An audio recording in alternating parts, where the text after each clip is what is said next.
Hello everyone. ये video में हम लोग डिस्कस करने वाले हैं सीएमए इंटरमीडिएट का जो पेपर 10 है, cost and management accounting and financial management का जितना ऑब्जेक्टिव टाइप क्वेश्चन है, उसके वर्कबुक जो आप लोगों को वर्कबुक मिला है सीएमए इंस्टीट्यूट से, उसको पूरा सॉल्व करेंगे। उसके बाद नेक्स्ट वीडियो में जितना पास्ट पेपर्स में जितना ऑब्जेक्टिव टाइप क्वेश्चन आया उसको हम लोग सॉल्व करेंगे। अब ये शुरू करने के पहले एक और हम बताते हैं कि आप लोग के पेपर 10 के अंदर में कितने मार्क का ऑब्जेक्टिव टाइप क्वेश्चंस रहता है। अब जरा देखो, एक और सुनना पहले। जो आप लोगों का पेपर 10 है, इसमें ऑब्जेक्टिव टाइप क्वेश्चन रहता है कुल मिला के 28 मार्क का। देखो, पेपर 5, 6, 7, 8, 11 में रहता है 25 मार्क का। पेपर 9, 10, 12, अभी हम लोग बात कर रहे हैं पेपर 10 का, इसमें रहता है 28 मार्क का ऑब्जेक्टिव टाइप क्वेश्चन। तो कम थोड़ी होता है, 28 मार्क बहुत है। किस तरह का पैटर्न रहता है हम पहले समझाते हैं। देखो, इस पेपर के अंदर में दो पार्ट हुआ। एक रहेगा हमारा कॉस्ट एंड मैनेजमेंट अकाउंटिंग, अगला हुआ हमारा फाइनेंशियल मैनेजमेंट। ठीक, दोनों 50-50 मार्क का है। 50 में से 14 मार्क 14 मार्क रहता है ऑब्जेक्टिव क्वेश्चन का, और बाकी 36 मार्क रहेगा लॉन्ग क्वेश्चन का। सिमिलरली यहां पे फाइनेंशियल मैनेजमेंट में 14 मार्क रहेगा ऑब्जेक्टिव क्वेश्चन का, और 36 मार्क रहेगा लॉन्ग क्वेश्चन का। अब हमारा अगला क्वेश्चन उठता है, जो 14 मार्क का ऑब्जेक्टिव क्वेश्चन रहेगा दोनों सेगमेंट में, उसमें किस तरह का क्वेश्चन आएगा। अब देखो, जनरली इसके अंदर में ट्रेंड फिक्स है। 6 मार्क का रहेगा एमसीक्यू, और 4 मार्क का रहेगा मैच द फॉलोइंग, 4 मार्क का रहेगा ट्रू फॉल्स। यानी इसके अंदर में फिल इन द ब्लैंक्स नहीं रहेगा जो पेपर 8 में रहा करता था। तो 14 मार्क के अंदर में 6 मार्क एमसीक्यू, बड़ा इजी है। 4 मार्क का मैच द फॉलोइंग रहेगा, 4 मार्क का ट्रू फॉल्स रहेगा। एग्जैक्ट यही सेम पैटर्न रहेगा एफएम के 14 मार्क में भी। 6 मार्क का एमसीक्यू, 4 मार्क का मैच द फॉलोइंग, 4 मार्क का ट्रू फॉल्स। डन। एनीवेज, ये हम लोग जाने, एक चीज तो क्लियर हुआ कि 28 मार्क है इस पेपर में ऑब्जेक्टिव टाइप क्वेश्चन, तो 28 मार्क एक अच्छा खासा वेटेज है। तो देखो, पहले हम लोग डिस्कस करें पेपर 8 का 25 मार्क, अभी हम लोग डिस्कस करेंगे पेपर 10 का 28 मार्क। तो 25 plus 28 53 marks objective type question है पेपर 8 पेपर 10 मिला के। एक अच्छा खासा सब्सटेंशियल मार्क्स है। चलो हम लोग स्टार्ट करते हैं। पहले हम लोग डिस्कस करेंगे कॉस्ट एंड मैनेजमेंट अकाउंटिंग का। अब आप लोग बोलेंगे ये वर्कबुक कहां है, तो इस यूट्यूब वीडियो का आप डिस्क्रिप्शन में जाकर देखना। ये जो वर्कबुक है उसका लिंक आपको वहां पर मिलेगा, अदरवाइज सीएमए इंस्टीट्यूट की वेबसाइट में डेफिनेटली मिलेगा। चलो एक काम करें, हम लोग स्टार्ट करते हैं। और हमारा पहला chapter study note 1, cost and management accounting का जो बेसिक कंसेप्ट है उसके बारे में। और एक काम करते हैं, सबको पढ़ने के पहले ना एक और आप लोग को आना होगा पेज नंबर, आप कहां गया, एक और आप लोग को आना होगा पेज नंबर 3। पेज 3 और पेज 4 में जो बेसिक डेफिनेशन या मतलब कुछ बेसिक कंसेप्ट के बारे में लिखा है वो पहले पढ़ लेते हैं। ये पढ़ने के बाद अगर हम लोग क्वेश्चन करेंगे तो काफी इजी रहेगा। तो स्टार्ट करते हैं पेज 3। देखो क्या लिखा हुआ है। सबसे पहले शॉर्ट नोट लिखते हैं। पहला, control as a function of management accounting. और सबसे पहले हम लोग को समझना पड़ेगा मैनेजमेंट अकाउंटिंग में कुल मिला के कितना कंपोनेंट्स है। पूरे के पूरे मैनेजमेंट फंक्शन में, मैनेजमेंट अकाउंटिंग में कुल मिला के 3 कंपोनेंट है। पहला, ईयर के बिगिनिंग में, पीरियड के बिगिनिंग में स्टैंडर्ड को सेट कर। दूसरा, पीरियड के एंड में एक्चुअल को मेजर कर। जो शुरू में सोचे एक्चुअल में क्या हुआ, डिफरेंस मिलेगा। ये डिफरेंस आया उसके बेसिस पे करेक्टिव एक्शन ले, उसके बेसिस पे करेक्टिव एक्शन ले। यानी शॉर्ट एग्जैक्ट यही सेम काम हम लोग कहां करते थे, स्टैंडर्ड कॉस्टिंग में। याद करो, स्टैंडर्ड कॉस्टिंग में पहले स्टैंडर्ड सेट किए, बाद में एक्चुअल को मेजर किए, डिफरेंस आया, वेरिएंस निकाले, बस काम खत्म हो जाता था। पर इसका अगला फर्दर स्टेप क्या होगा, करेक्टिव एक्शन लेना है। यानी शॉर्ट किस तरह से स्टेप्स होगा, पहले एक्चुअल परफॉर्मेंस को मेजर किए प्लान परफॉर्मेंस के साथ,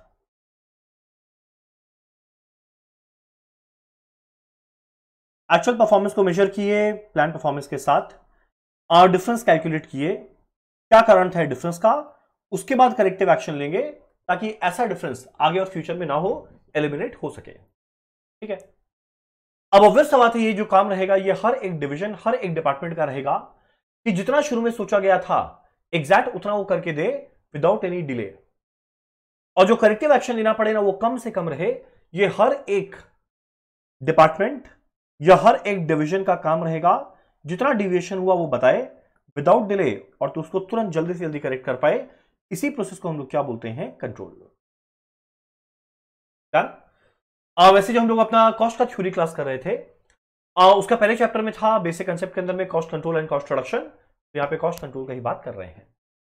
डन, चलो नेक्स्ट हम लोग का देखो क्या है, what are the objectives of cost accounting. Cost accounting को पढ़ने का, sorry management accounting not cost accounting, management accounting पढ़ने का ऑब्जेक्टिव क्या, पहला बात मैनेजमेंट अकाउंटिंग में हम लोग वो फाइनेंशियल रिपोर्ट प्रिपेयर करते हैं जो किसके काम आता है, सबके शेयर होल्डर्स या क्रेडिटर या रेगुलेटरी एजेंसी या tax authority. Fundamental objective of management accounting क्या रहेगा, टू मैक्सिमाइज प्रॉफिट और मिनिमाइज लॉसेस।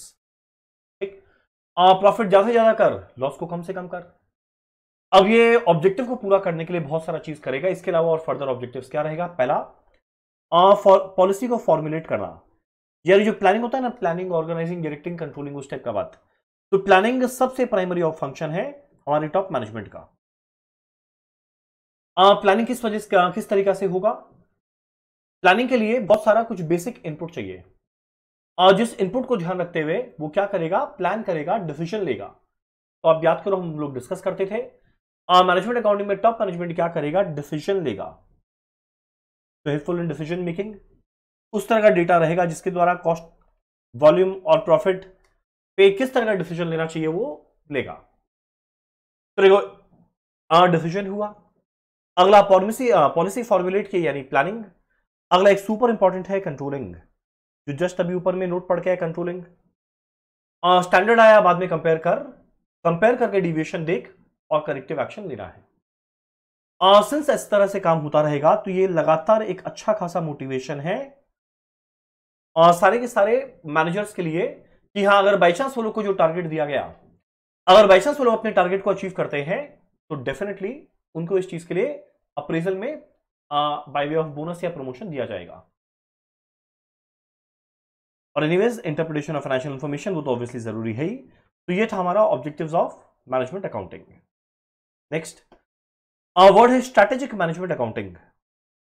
पहला क्वेश्चन उठता है, ये क्या ट्रेडिशनल सब्जेक्ट है? बिल्कुल नहीं। और ट्रेडिशनल जमाने में मैनेजमेंट अकाउंटिंग में खाली इंटरनल डिसीजन मेकिंग रहता था, इनवर्ड लुकिंग था। पर जैसे जैसे आगे जमाना बढ़ा और जैसे जैसे आगे डेवलपमेंट हुआ, कंपनी को आउटवर्ड लुकिंग होना पड़ा। यानी लोग कॉम्पिटिटर्स को देख रहे हैं, स्टडी कर रहे हैं क्या हो रहा है, और सप्लायर कस्टमर से लगातार बात कर रहे हैं किस तरीका से और वैल्यू एडिशन किया जा सकता है। Marketing, distribution, after sale support, ये सब कुछ बड़ा इंपॉर्टेंट हो गया।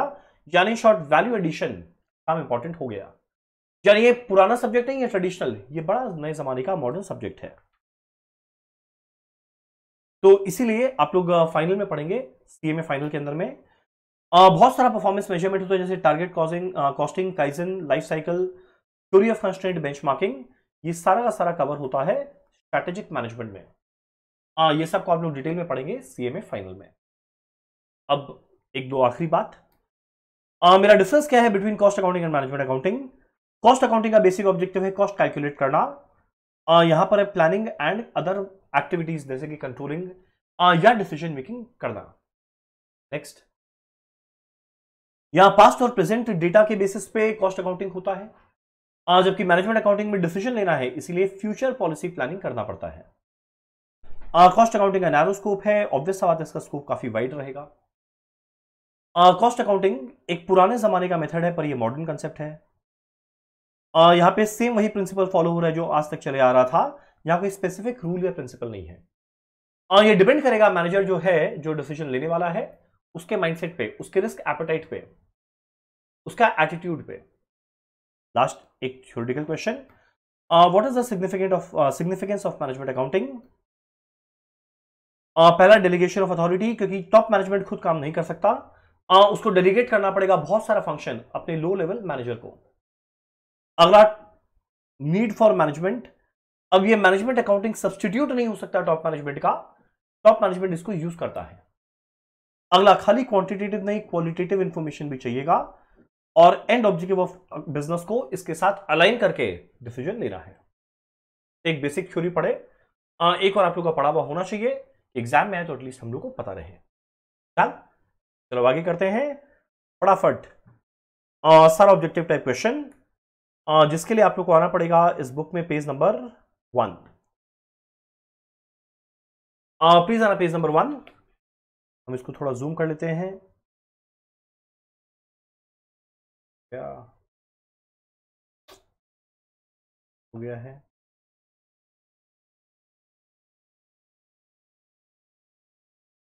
ठीक है,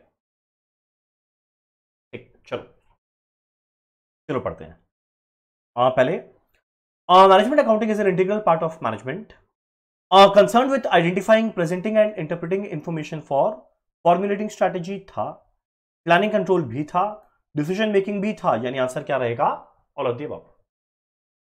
next question number 2, which one of the following is true function of management in the light of management accounting? Management accounting का इनमें से कौन सा फंक्शन है, जरा देखें। अब वैसे देखो, आप लोग का बीएसटी में पढ़ा हुआ वर्ड मैनेजमेंट, जहां पे हम लोग पढ़ते थे POSDCORB, planning, organising, directing, staffing, controlling और कोऑर्डिनेशन, पता नहीं क्या क्या। अब जरा पढ़ते हैं क्या लिखा हुआ है। प्लानिंग रहेगा, अगला organising, controlling, decision making, staffing सब रहेगा। 1 2 3 4 5, यानी आंसर क्या रहेगा? 2 का टी। नेक्स्ट हम लोग देखते हैं question 3। Despite the development of management accounting as an effective discipline to improve the managerial performance, it has some limitation. Which of the following is a limitation of management accounting? पहला, psychological resistance, अगला physiological resistance। इसमें answer क्या बनेगा? ए, psychological resistance। कारण क्या? जब top management decision लेता है, वो कंट्रोल करता है, डिसीजन करेक्टिव एक्शन ले रहा है, तो उसके अंडर में जो आदमी लोग हैं ना, ये लोग ना साइकोलॉजिकली इस बात को एक्सेप्ट नहीं कर सकते कि यार मेरा काम को कोई आदमी इवैल्यूएट क्यों कर रहा है, और अगर बाई चांस गलती हुआ तो कैसे करेक्टिव एक्शन लेगा। यानी जो लो टॉप मैनेजमेंट के अंडर में जो आदमी लोग हैं, वो लोग हमेशा साइकोलॉजिकली इस चीज को रेजिस्ट करेगा, इस चीज से दूर भागेगा। तो एक लिमिटेशन रहेगा साइकोलॉजिकल रेजिस्टेंस। नेक्स्ट हम लोग देखते हैं क्वेश्चन नंबर 4। क्या लिखा है question 4? The primary objective of management accounting is to maximise profit, correct. Minimise losses, correct. Maximise profit और मिनिमाइज लॉसेस, करेक्ट। आंसर क्या बनेगा? All of the above. Generally देखते हैं जहां पे ऑल ऑफ द अबव रहता है ना, वहां पे all of the above answer हो जाता है। और बेस्ट पार्ट है ना, उसमें 3 में बस 2 भी अगर श्योर है तो anyways all of the above रहेगा आंसर। चलो नेक्स्ट है question 5।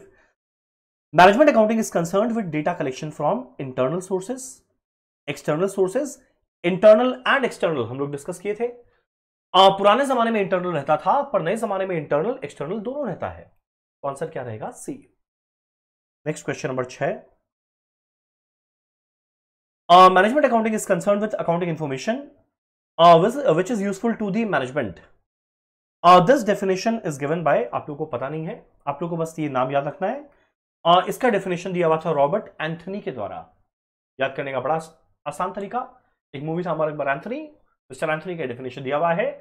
Management accounting is concern with accounting information useful to management. Last हमारा क्वेश्चन नंबर 7। क्या है question 7? The following is the limitation of management accounting. Costly affair एकदम है। शुरू में पहले स्टैंडर्ड सेट कर, डिसीजन लेना है, प्लान करना है, कंट्रोल करना है, करेक्टिव एक्शन लेना है, कॉस्टली है भाई। एवोल्यूशनरी स्टेज, अभी तक उतना पुराने जमाने का नहीं हुआ, अभी भी एवोल्यूट कर रहा है, इवॉल्व कर रहा है। और साइकोलॉजिकल रेजिस्टेंस ये तुम लोग पढ़े थे, तो आंसर क्या बनेगा? All of the above.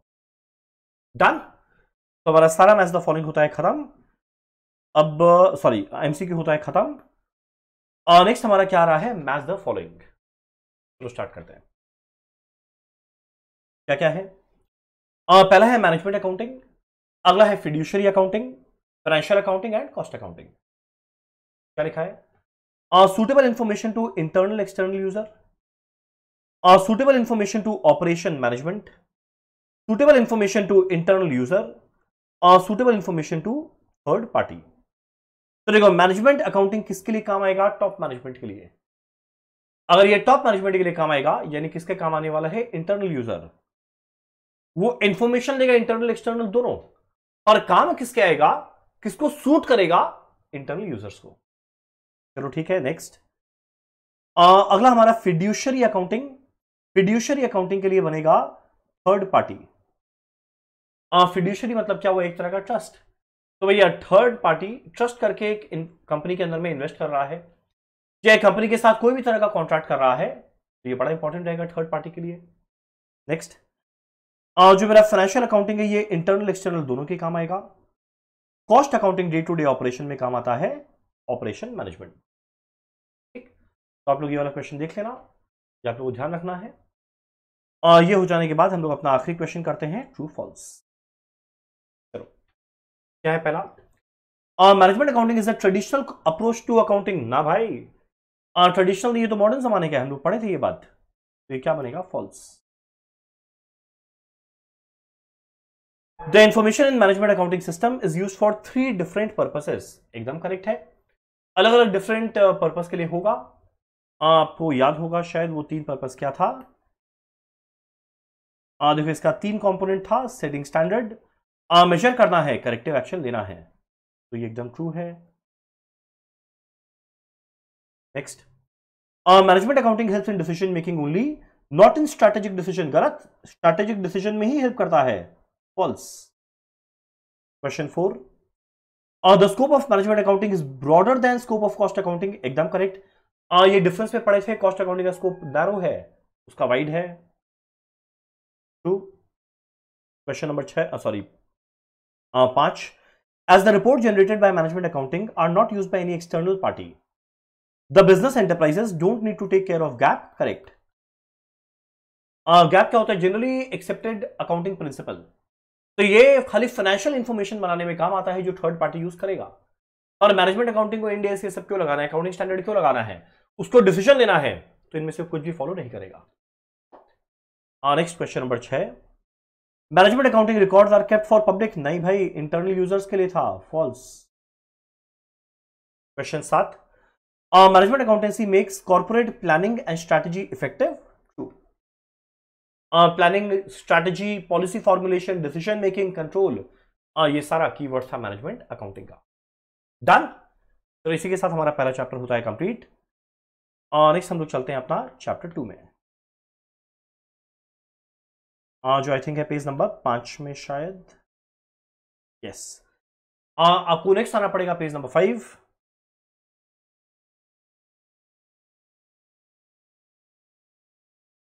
चलो स्टार्ट करते हैं, जूम कर लेते हैं।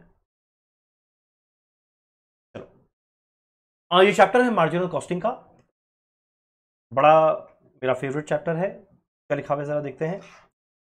Marginal cost is taken as equal to, याद करो मार्जिनल कॉस्ट का मतलब होता है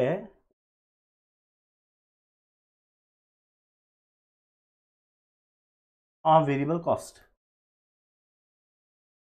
marginal cost is taken as equal to prime cost plus all variable overhead. Prime cost में क्या आएगा? डायरेक्ट मटेरियल वेरिएबल नेचर का, डायरेक्ट वेजेस वेरिएबल नेचर का, डायरेक्ट एक्सपेंस वेरिएबल नेचर का, वेरिएबल ओवरहेड वेरिएबल नेचर का। तो answer है A. आगे क्या लिखा है? Prime cost minus all variable overhead. वाहियात बात। कोई चीज को माइनस तो तब कर सकते हैं जब जिससे माइनस कर रहे हैं उसमें वो जुड़ा हुआ रहे। प्राइम कॉस्ट पे जुड़ा हुआ ही नहीं रहता ओवरहेड, तो कैसे माइनस कर सकते हैं?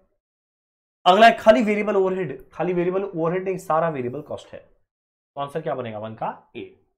Next question number 2, marginal costing is also known as direct costing, variable costing, both A and B. इसका आंसर क्या बन जाएगा? मार्क क्यों नहीं हो रहा है? Both A and B. कारण क्या है? डायरेक्ट कॉस्टिंग भी बोलेगा जो डायरेक्टली मेरा फिनिश गुड्स में लग रहा है। अगला, इसका एक और नाम वेरिएबल कॉस्ट भी है, तो इसका एक और नाम क्या बनेगा? डायरेक्ट कॉस्टिंग, वेरिएबल कॉस्टिंग दोनों। Next question number 3, which of the following cost is relevant in decision making. इनमें से कौन सा कॉस्ट रेलेवेंट है डिसीजन मेकिंग के लिए? जरा देखे। पहला, कमिटेड कॉस्ट, बिल्कुल नहीं। जिसका कमिटमेंट दिया जा चुका है वो तो भाई डिसीजन ले या ना ले, वो तो एनीवेज लगेगा, तो रेलेवेंट नहीं है। Accounting cost, accounts least relevant चीज होता है डिसीजन लेने में। हिस्टोरिकल कॉस्ट, सन कॉस्ट, लीस्ट रेलेवेंट। आंसर क्या रहेगा? D, cash cost. ठीक। आपके वर्कबुक में कुछ कुछ आंसर्स गलत है, उसको लेके चाप मत लेना। अगला question number 4। An opportunity cost is the cost of lost business, unplanned new business, obtaining new business opportunities, the next best alternative course of action। हमको पता है अपॉर्चुनिटी कॉस्ट का डेफिनेशन है next best alternative course of action. Next question number 5। In a product mix decision which is the most important factor to consider in order to try to maximise profit. ये limiting factor का question हो गया। Contribution per unit, variable cost per unit, product unit selling price. और पहला option देखो, contribution per unit of वो resources जिसका scarcity है used to make the product. 5 का आंसर क्या बनने वाला है? A. Next question number 6। Which of the following cost incurred by commercial airline can be classified as variable. इनमें कौन सा वेरिएबल कॉस्ट माना जाएगा? पढ़े क्या है? Interest cost on leasing of aircraft. Well, interest cost variable नहीं है, एयरक्राफ्ट चले ना चले वो तो इंटरेस्ट कॉस्ट लगेगा जो एयरक्राफ्ट का परचेज कॉस्ट था। पायलट का सैलरी नहीं, डेप्रिसिएशन बिल्कुल नहीं। None of these 3 cost can be classified as variable. Correct, इनमें कोई भी वेरिएबल नहीं है, ये सारा का सारा फिक्स था।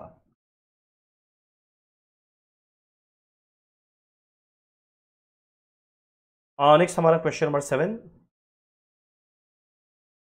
The basic rule, the basic decision rule on acceptance of a special contract is. मान लो कि स्पेशल कॉन्ट्रैक्ट आता है, तब इस केस में हम लोग कैसे डिसीजन लेंगे?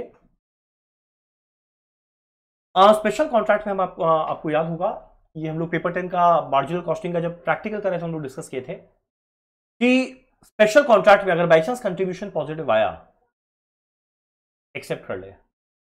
कंट्रीब्यूशन जो भी पॉजिटिव आएगा वो क्या चीज को पे करने में काम आएगा? Fix cost. तो बस पॉजिटिव कंट्रीब्यूशन चाहिए। पढ़ते हैं। Accept the contract if additional fixed cost can be covered by contribution. Accept the special contract if additional revenue from contract exceed fixed cost. Accept the special contract if it produces a positive contribution to fixed cost. Answer है C। 7 का answer क्या बनेगा? C। तो next question 8। When labor hour is limiting factor, wait, अगर by chance labour hour limiting factor है तो हम लोग क्या निकालेंगे? Contribution per labour hour. अगर मशीन आर लिमिटिंग फैक्टर होता हम लोग निकालते कंट्रीब्यूशन पर मशीन आर। अगर डिमांड लिमिटिंग फैक्टर होता हम लोग निकालते कंट्रीब्यूशन पर डिमांड या पर यूनिट। अगर सेल वैल्यू लिमिटिंग फैक्टर हम लोग निकालते कंट्रीब्यूशन बाय सेल वैल्यू यानी पीवी रेशियो। यहाँ पे लेबर आर है तो इसका आंसर क्या बनेगा? Contribution per labour hour. Next हमारा question number 9। which one of the following is the correct formula for minimum transfer price per unit? याद होगा हम लोग ट्रांसफर प्राइस पढ़े थे, ट्रांसफर प्राइसिंग। उसमें पढ़े थे कि मिनिमम प्राइस क्या चार्ज करना चाहिए। मान लो मुझे पेन बनाना है और अगर बाई चांस कोई पूछे इसका कम से कम मिनिमम प्राइस आप क्या चार्ज करेंगे तो क्या रहेगा?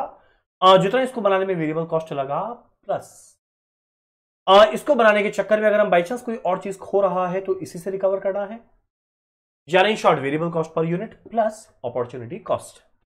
तो 9 का आंसर क्या बनेगा? डी। अगला हमारा question number 10। Which of the following cost is not relevant in decision making? Not relevant. पहला वेरिएबल कॉस्ट रेलेवेंट है, fix cost not relevant, opportunity cost relevant है, अवॉइडेबल फिक्स कॉस्ट रेलेवेंट होता है, अगर अनअवॉइडेबल फिक्स कॉस्ट होता तो वो irrelevant होता। जो चीज अवॉइड हो सकता है कोई डिसीजन लेने की वजह से वो तो रेलेवेंट है। तो इसका आंसर क्या बनेगा? बी। अब देखो सिंपल सा बात, जैसे देखो 10 का आंसर बोलता है डी, गलत, बी। ये तो दिख गया सामने, इसलिए इसमें कुछ कुछ आंसर्स का लोचा है। चलो एनीवेज, कुछ true false. In marginal costing managerial decisions are guided by profit. Marginal costing में डिसीजन लिया जाता है प्रॉफिट के बेसिस पे, एकदम गलत। मैनेजमेंट मार्जिनल कॉस्टिंग में डिसीजन लेते हैं कंट्रीब्यूशन के बेसिस पे। कंट्रीब्यूशन पॉजिटिव आया काम कर, नहीं आया काम मत कर। तो आंसर क्या रहेगा? फॉल्स। ये प्रॉफिट नहीं होना चाहिए, क्या होना चाहिए था? Contribution. Next, in absorption costing closing stock is valued at full cost. ये हम लोग पढ़े थे मार्जिनल कॉस्टिंग के थ्योरी में। कि मार्जिनल कॉस्टिंग में इन्वेंट्री का वैल्यूएशन में आता है खाली वेरिएबल कॉस्ट, जबकि एब्जॉर्प्शन कॉस्टिंग में वेरिएबल कॉस्ट, फिक्स कॉस्ट दोनों यानी टोटल कॉस्ट आता है, फुल कॉस्ट आता है। ट्रू, हम खाली टीएफ लिख रहे हैं, ठीक है, TF. In marginal costing fix cost are treated as period cost, एकदम करेक्ट है। Marginal costing is a technique of cost control, नहीं, स्टैंडर्ड कॉस्टिंग था कॉस्ट कंट्रोल का, false. Question 5, when quantity of material is limiting factor, weight kg है limiting factor, तो क्या होगा, contribution per kg. Products are rank based on contribution per unit, गलत, contribution per kg होना चाहिए, false. Question 6, when sale value is limiting factor, तो contribution by sale value यानी limiting यानी PV ratio, ranks based on PV ratio, true. Question 7, fix cost are always unavoidable, गलत। याद करो हम लोग पढ़े हैं फिक्स कॉस्ट कुछ अवॉइडेबल भी होता है, कुछ अनअवॉइडेबल होता है। Question 8, differential costing may be applied in both absorption costing and marginal costing, correct। differential costing मतलब क्या, due to change in level of activity कितना मेरा कॉस्ट चेंज हो रहा है, तो फिर एब्जॉर्प्शन मार्जिनल दोनों में कैलकुलेट कर सकते हैं। Question 9, effective transfer pricing strategy ensures goal congruence, एकदम करेक्ट। जो अल्टीमेट गोल है उस चीज को ये हार्मोनाइज करने में काम आता है ट्रांसफर प्राइसिंग, यानी जो ट्रांसफर कर रहा है उसको भी फेयर शेयर मिले प्रॉफिट का, जो ट्रांसफर करके जो ले रहा है रिसीविंग डिपार्टमेंट है उसको भी ट्रू कॉस्ट देना पड़े जो उसको देना चाहिए, करेक्ट है ये, ट्रू। आखिरी question 10, when there is adequate surplus capacity left for production, transfer price is exactly equal to the variable cost per unit, answer रहेगा ट्रू। और वही अगर सरप्लस कैपेसिटी नहीं रहता, कोई चीज को फोरगो करना पड़ता, तो हम लोग क्या चार्ज करते हैं, variable cost per unit plus opportunity cost, और यहां पे सरप्लस कैपेसिटी यानी कुछ खो नहीं रहे हैं, तो आंसर में क्या आएगा, खाली variable cost per unit. Done. चलो अगला हम लोग करते हैं match the following. I think उसी के साथ हमारा ये वाला चैप्टर का भी ऑब्जेक्टिव क्वेश्चन खत्म हो जाएगा। चलो जरा देखिए क्या है मैच द फॉलोइंग, क्या क्या है।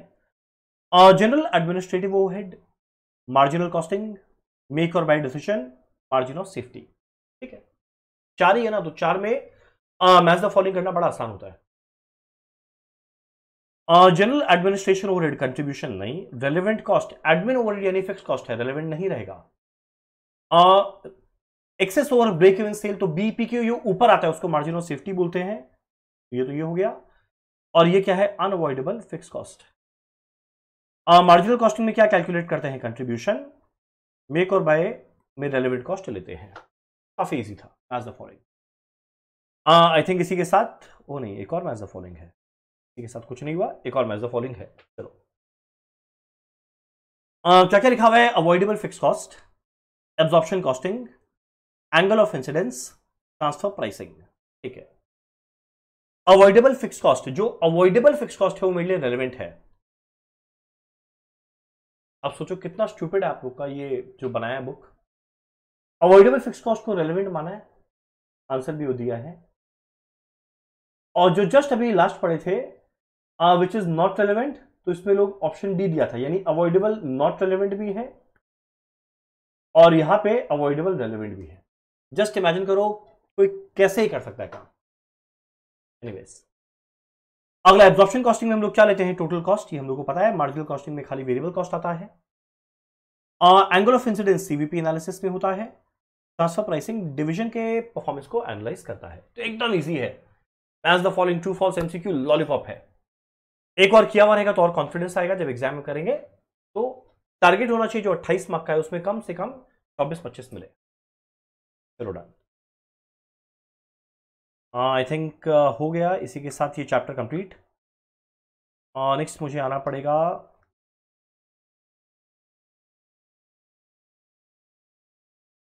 हाँ, तो चल रहा है भाई। नेक्स्ट मुझे आना पड़ेगा आई थिंक पेज नंबर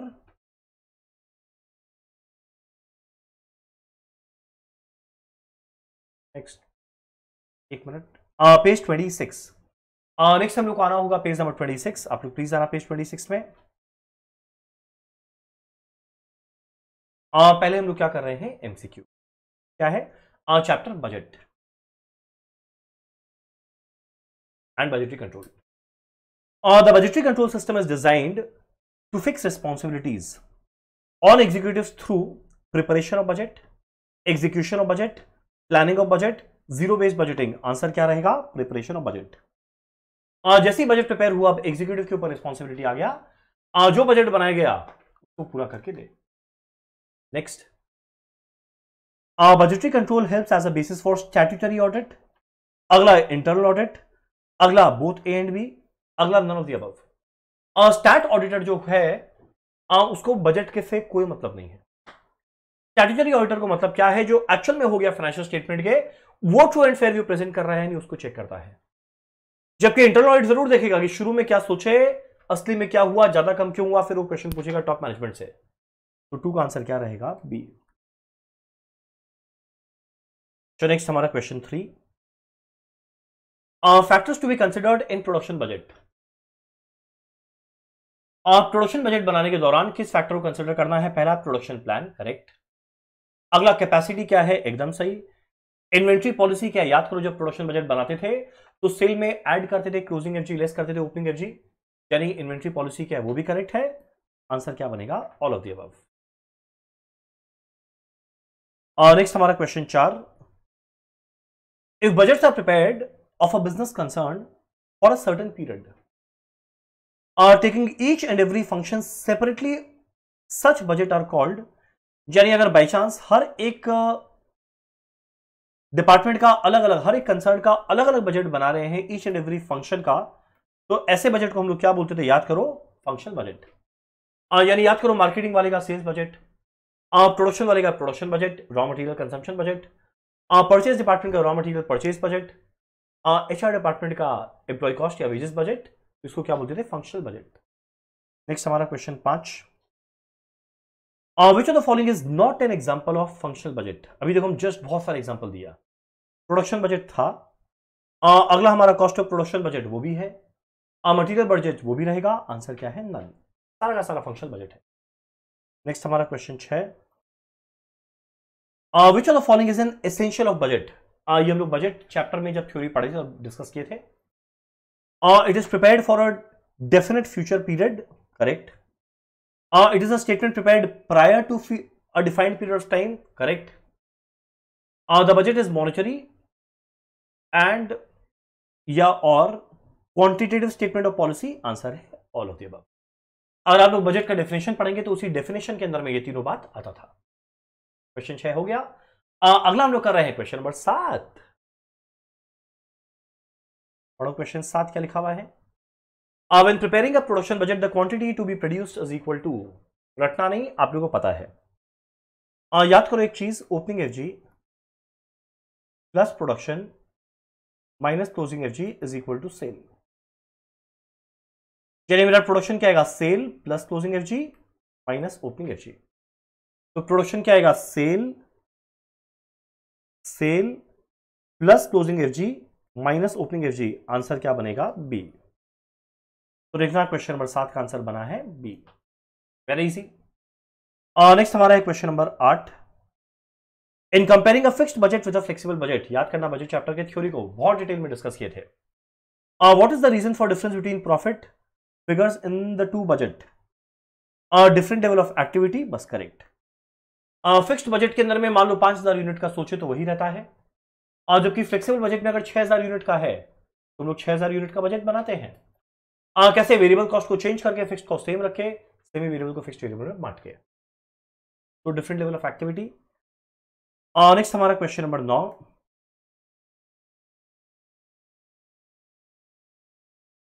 क्या है question 9? When budget allowances are set without the involvement of budget owner, the budgeting process can be described as.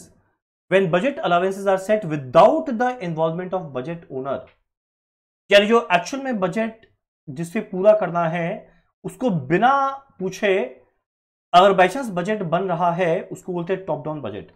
यानी टॉप मैनेजमेंट बजट बनाया और नीचे वाले को बोल दिया, उसको बिना इन्वॉल्व के भाई तेरे को ये काम करना है, उससे पूछा नहीं, उसको क्या बोलते हैं? Top down. वही अगर बाई चांस ये लोग बजट बनाता और ऊपर वाला उसको अप्रूव करता उसको बोलते हैं बॉटम अप. तो जब नीचे वाला का इन्वॉल्वमेंट नहीं है, जो बजट असली में बनाने वाला है या पूरा करना है, उसको क्या होते हैं? Top down. और लास्ट हमारा question 10, for which of the following would zero based budgeting be most suitable? Government agency या एक्टिविटी, सॉरी एजेंसी नहीं, गवर्नमेंट एक्टिविटी। गवर्नमेंट कभी भी पुराने साल के बजट को देख के अगले साल का बजट नहीं बनाता, क्योंकि गवर्नमेंट का हर साल जो बजट रहता है, जो एजेंडा रहता है, गोल रहता है, वो अलग रहता है।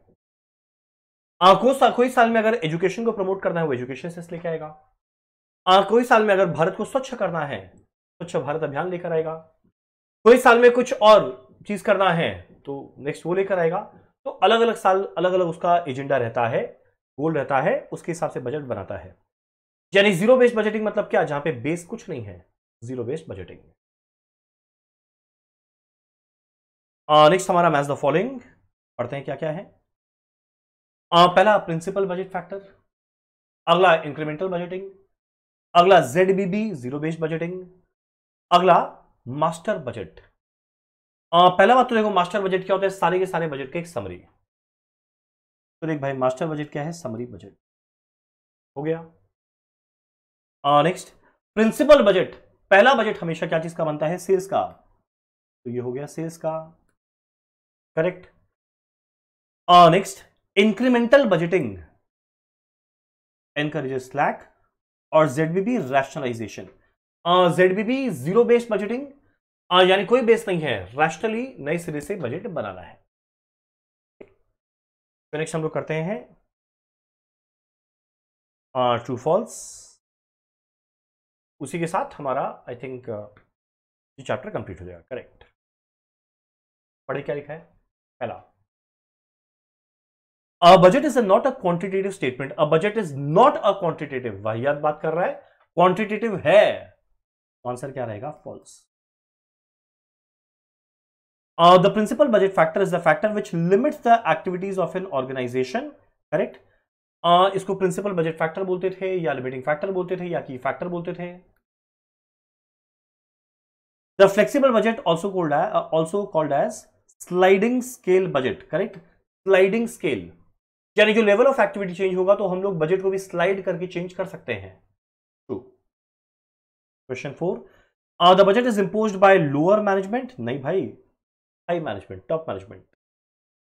Sales budget is an example of functional budget. True. Question 6, responsibility accounting is also called profitability accounting and activity accounting, correct. Responsibility दिया जाता है प्रॉफिट कमाने का या एक्टिविटी कैरी ऑन करने का, इंटरचेंजेबली यूज कर सकते हैं। Question 7, helpful in preparation of projected profit and loss statement which is useful in evaluation of performance and profitability is one of the objectives and advantages of production budget। एकदम सही बात है, production budget help करता है PL को profit performance को evaluate करने के लिए। Flexible budget can be recasted on the basis of activity level to be achieved, correct. This is not rigid. True. Fixed budget rigid होता था। Question 9, one of the principles of responsibility accounting is a target fixed for each department और responsibility centre, ये भी true है। तो देखो, अगर budget chapter का आप लोगों का थ्योरी पढ़ा हुआ है तो ये ऑलमोस्ट आप लोगों का सारा क्वेश्चन अपने आप हो जाएगा। डन। चलो वेल, इसी के साथ हमारा आई थिंक ये चैप्टर भी कंप्लीट होता है। इसके बाद हम लोग करेंगे अपना अगला चैप्टर। एक सेकंड, थोड़ा हैंग हो गया है ये।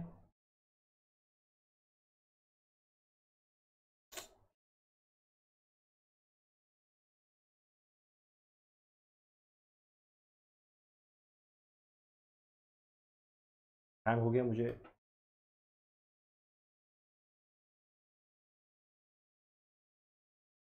ठीक है, नेक्स्ट हम लोग को आना है हमारा नेक्स्ट चैप्टर स्टैंडर्ड कॉस्टिंग में, जिसका पेज नंबर क्या है? पेज 33। जो नेक्स्ट हमारा पेज नंबर 33, क्या लिखा हुआ है? Which among the below is the reason behind material price या rate variance?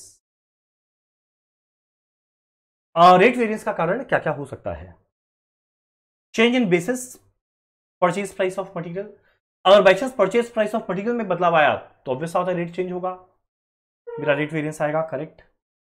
Uneconomical size of purchase order, correct. Payment of excess और लेस फ्रेट, याद करो जो फ्रेट इनवर्ड का कॉस्ट है वो भी परचेज कॉस्ट का पार्ट बनता है, जिस वजह से मेरा परचेज का प्राइस में चेंज आ सकता है। तो आंसर क्या रहेगा? All of the above. Question 2, oh wow, practical and I love practical.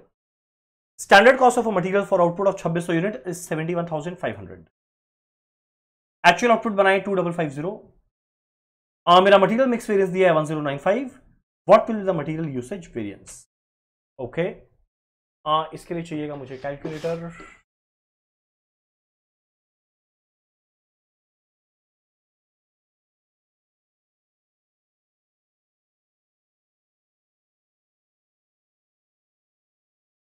Standard cost of material for output 2600 है 71,500, पर एक्चुअली बनाए 2550।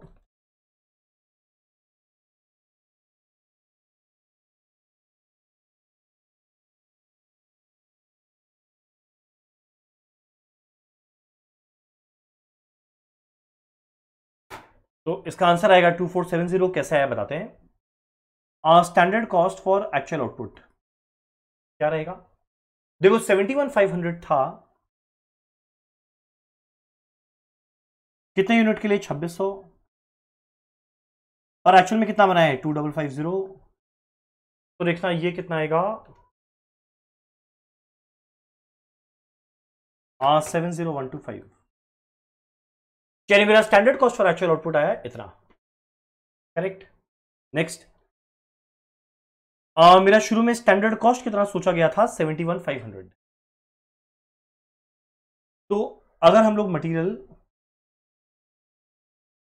यील्ड वेरिएंस निकाले तो याद करो मटेरियल यील्ड वेरिएंस का एक हम शॉर्टकट बताया था, क्या था?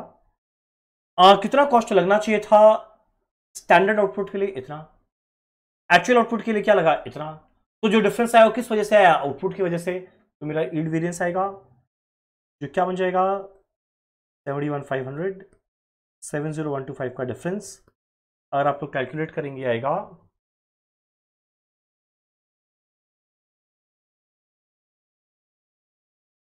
1375। तो देखो यील्ड वेरिएंस आया ये, मिक्स वेरिएंस है ये, और यील्ड और मिक्स को मिला के यूसेज वेरिएंस बनता था। तो भाई 1375 प्लस 1095 कितना आएगा? 2470। डन। चलिए, ये था हमारा क्वेश्चन नंबर 2। एक ठीक था, अच्छा क्वेश्चन था। नेक्स्ट हमारा question 3, in cost accounting purpose of variance analysis क्या है? पहला, understand reason for variance, correct. Remedial action ले, करेक्ट। फ्यूचर को इंप्रूव करना है, करेक्ट। आंसर आएगा ऑल। बार बार बोल रहे हैं जहां पे all of the above option आए तो उसमें जरूर देखना काफी बड़ा चांस रहता है वो ऑप्शन होने का। तो अगर बाई चांस लास्ट में तुक्का ही मारना पड़े ना तो ऑल में टिक मार देना। चलो अगला क्वेश्चन 4, अगर मारना पड़े तुक्का तो in a factory standard rate per hour is ₹4। तो स्टैंडर्ड रेट है 4। स्टैंडर्ड टाइम पर यूनिट है 20 घंटा। और देख एक्चुअल में कितना यूनिट बनाया? 500। तो एक के लिए 20 है, 500 के लिए क्या आएगा? 500 इंटू 20 10,000। स्टैंडर्ड आ आया। ये स्टैंडर्ड रेट है, स्टैंडर्ड कॉस्ट क्या मिलेगा? 40,000। एक्चुअल आ रहा है 12,000। कैलकुलेट करना है लेबर एफिशिएंसी वेरिएंस, फॉर्मूला क्या? Standard R minus actual R into standard rate. आप लोग देखोगे आएगा 8,000 माइनस में, यानी एडवर्स। आंसर क्या बनेगा? D. Very easy. Next question 5, एक और practical and I love practical. क्या है? स्टैंडर्ड प्राइस पर केजी ऑफ मटेरियल ₹2 है। स्टैंडर्ड रेट है 2। एक्चुअल मटेरियल यूज्ड है 2,000। एक्चुअल कॉस्ट ऑफ मटेरियल है 3,000, यानी एक्चुअल रेट बनेगा 1.5, 3,000 बाय 2,000। नेक्स्ट, एक्चुअल आउटपुट है 2100। एक्चुअल में 2100 यूनिट बनाए, okay. Compute material price variances. मेरे को कैलकुलेट करना है मटेरियल प्राइस वेरिएंस क्या रहेगा। याद करो मटेरियल प्राइस वेरिएंस का फॉर्मूला क्या? S R minus A R into A Q. S R 2, A R 1.5 into A Q 2000। अगर आप लोग कैलकुलेट करेंगे आएगा 2000 इंटू 0.5 क्या बनेगा? 1000 प्लस में, यानी फेवरेबल। आंसर क्या बनेगा? सी। डन। नेक्स्ट कुछ ट्रू फॉल्स है। Standard costing establishes yardstick against which the efficiency of actual performance is measured. True. शुरू में यार्डस्टिक यानी बेंचमार्क बन गया जिसके अगेंस्ट में एक्चुअल परफॉर्मेंस को मेजर किया जाता है, एकदम करेक्ट। नेक्स्ट, आइडियल नहीं होता, idle time. Idle time variance is always favourable ना भाई, हमेशा एडवर्स होता है। खाली बैठे स्टिल पैसा दे रहे तो कंपनी के लिए तो बुरा ही है, तो इज ऑलवेज फेवरेबल नहीं भैया, ट्रू है यानी क्या बनेगा, सॉरी ये एडवर्स है यानी क्या बनेगा, फॉल्स। आई थिंक उसी के साथ हमारा ये पूरी कंप्लीट होता है।